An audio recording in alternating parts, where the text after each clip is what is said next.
building robust leadership in digital era and mastering the challenges with Genpi Provinsi Banten tahun 2023.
Bank Indonesia sadar bahwa dalam pengembangan ekonomi itu salah satu yang bisa mengakselerasi pertumbuhan ekonomi adalah kemampuan sumber daya manusia.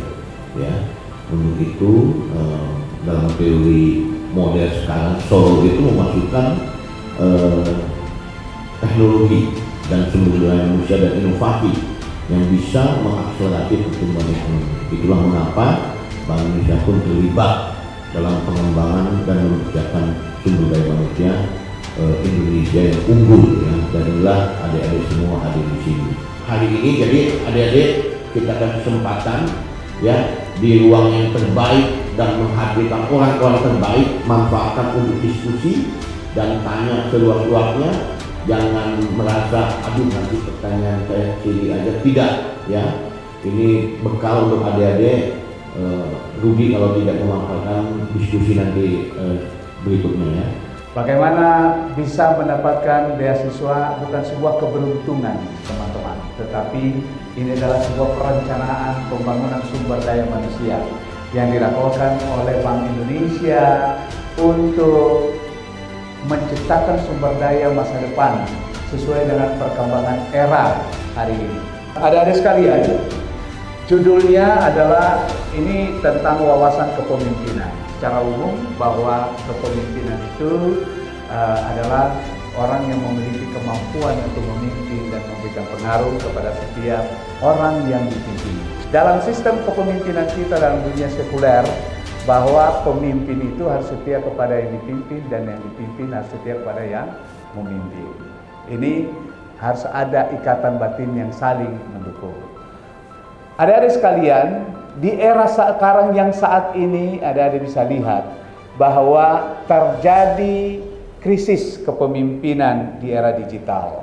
Kenapa? Karena pemimpin-pemimpin yang hadir hari ini sedikit lebih banyak masih gaptek.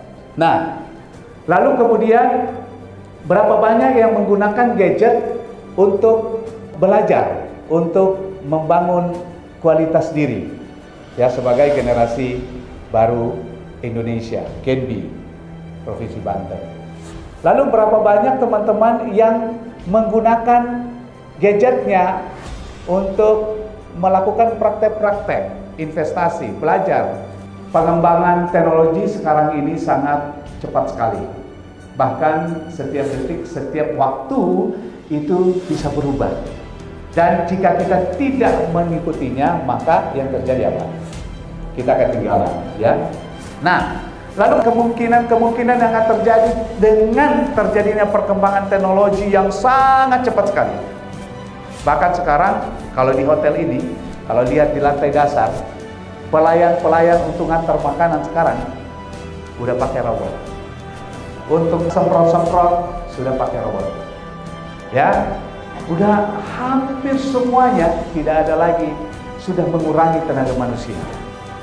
Ini juga menjadi keprihatinan kepada kita di masa transisi digital ini, memunculkan banyak pengangguran-pengangguran di sana sini. Ini menjadi program dan beban pemikiran bagi Bank Indonesia. Bagaimana mengatasi pengangguran yang sedang terjadi? Sehingga anggarannya harus dialokasikan untuk itu, untuk tetap membangun generasi yang tidak melek dengan digitalisasi. Nah, pemimpin-pemimpin sekarang muncul yang muda-muda. Apa alasannya? Kalau lihat tuh Pak Jokowi, presiden kita, kan maunya yang muda-muda, yang untuk urusan-urusan tertentu. Kenapa? Karena kalau ditaruh orang yang sudah tua-tua di situ, nggak bisa, nggak cepat. Ya, adik-adik punya kesempatan untuk bisa mendapatkan itu.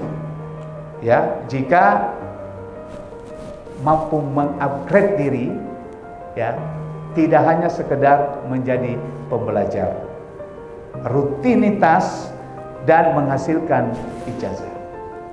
Adik-adik sekalian, ijazah itu bukan menunjukkan prestasi Anda, tapi hanya menunjukkan bahwa adik-adik pernah belajar.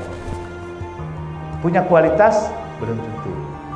Kemudian pemimpin digital yang kita harapkan hari ini adalah pemimpin yang tidak gaptek dan mampu mengendalikan perkembangan era digitalisasi yang terjadi di seluruh aspek.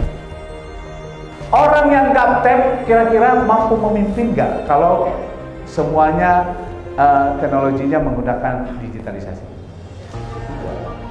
Ya, tidak bisa. Orang yang gaptek, yang tidak tahu teknologi, kira-kira mampu nggak mengkomunikasikan bagaimana digitalisasi ini? Tidak kan? Jadi harus memiliki karakteristik dan kriteria tertentu. Bagaimana memperoleh itu? Teman-teman disiapkan untuk menjadi pemimpin, leadership digital. Lalu kemudian teman-teman harus bisa memisahkan kapan teknologi ini menjadi ancaman, ya, kapan teknologi ini menjadi peluang. Tadi saya sudah sampaikan di awal, sederhana saja dulu berpikir. Peluang itu ketika kita menggunakan gadget kita untuk menghasilkan produktivitas. Yang sederhana, bisa berinvestasi. Ya. Lalu kemudian mudah beradaptasi, ya, kolaboratif, kreatif dan cerdas secara digital. Ya. Kenapa harus beradaptasi? Karena perubahan tadi kita sudah samakan persepsi bahwa perubahan itu sangat cepat di era digital. Kalau seorang pemimpin tidak bisa mengikuti perubahan itu, apa yang terjadi? Stuck. Ya kan? Stuck. Lalu harus bisa berkolaborasi dengan setiap elemen. Karena tidak bisa hanya dengan dirimu sendiri. Lalu memiliki kreativitas. Kreatif dalam membangun dan mensolidkan anggota organisasi. Teman-teman, bagi adik-adik mahasiswa, belajar membaca, harus banyak membaca, itu akan menambah pengetahuannya lebih baik. Nah, kemampuan kita, kemampuan adik-adik sebagai mahasiswa sekarang ini dan generasi baru Indonesia, Gen Z, harus memiliki kemampuan mengelola semua informasi yang diberikan oleh digital tadi. Nah, siapkan dirimu dan jangan lupa ya, gunakan digital ini secara baik-baik. Ya, karena bisa membangun dan bisa membunuh. Hati-hati menggunakan digital ini dengan baik. Akan menyimpan bahaya yang tidak pasti di masa depan. Terus waktu itu saya pilih, wah ini perusahaan apa ya? Saya nggak ngerti saham waktu itu. Jadi uang saya itu saya cuma beliin ke boring stock, orang-orang bilang sebutnya apa? Bank BRI, Bank Mandiri, Bank BNI, BCA, Telkom, udah muter 5 aja, mana yang lagi murah beli. Jadi saya nggak pernah megang uang cash terlalu banyak, ya cuma untuk security aja sama buat beli. Dan ternyata begitu jalan, wah terkumpul lumayan. Makanya waktu itu ya 100 jutanya itu relatifnya lebih cepat gitu di situ. Karena apa? Steady income, penghasilan dari karyawan itu jelas, terus kemudian dipakainya buat apa? Itu dipakai buat itu. Tabungan saya mungkin ya waktu itu masih di bawah 50. Tapi uangnya itu nggak banyak pakai, cuma untuk simpan-simpan kalau misalnya darurat pakai, sama buat bayar-bayar tagihan, pos dan lain sebagainya pada saat itu. Sisanya itu semua masuk ke rekening investment. Nah kalau kamu biasa di situ nggak megang banyak uang cash, biasanya kamu nggak akan kumpul karena kamu tahu kamunya dari nggak punya uang. Ketika mendengarkan pendapat dari orang lain atau collaborate a lot of innovation and other things, utamanya pada digitalisasi ya Pak. Nah, bagi kekuatan organisasi di mana banyak anggota memiliki inovasi, program atau kegiatan lainnya yang tentunya relevan dengan organisasi, seperti apa langkah yang baik bagi seorang leader? Karena tentunya seorang leader memiliki tahapan keorganisasian seperti yang sudah disebutkan sebelumnya sebagai pimpinan ataupun atasan lainnya, dan hal tersebut mempengaruhi dari organisasi tersebut. Terima kasih. Pemimpin itu salah satu tugasnya adalah mengatur, mengarahkan, ya, mengatur alur supaya semua inovasi-inovasi yang tadi bertabrakan itu, karena semua kalau di sini berapa 100 orang lebih gitu ya. 149 punya kreativitas dan inovasi-inovasi. Bagaimana caranya untuk tidak bertabrakan dan sesuai dengan alur yang sudah ditentukan? Itulah tugasnya pemimpin.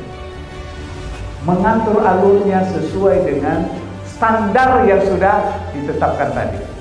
Makanya kenapa penting ada manajemen strukturalnya, ya, kemudian capaian yang harus dituju. Ya, karena tidak semua nanti kreativitas yang muncul ini akan menjadi baik ketika tidak diatur, bisa memilih mana yang cocok kan gitu. Apakah semua ide-ide teman-teman bisa digunakan? Pasti bisa, tapi digunakan untuk tepat sasaran. Nah, itulah fungsinya pemimpin. Itu sebabnya kenapa pemimpin itu harus memperbanyak literasi pengetahuannya tentang digital. Gitu. Energi untuk negeri. Luar biasa, tepuk tangan buat kita semua.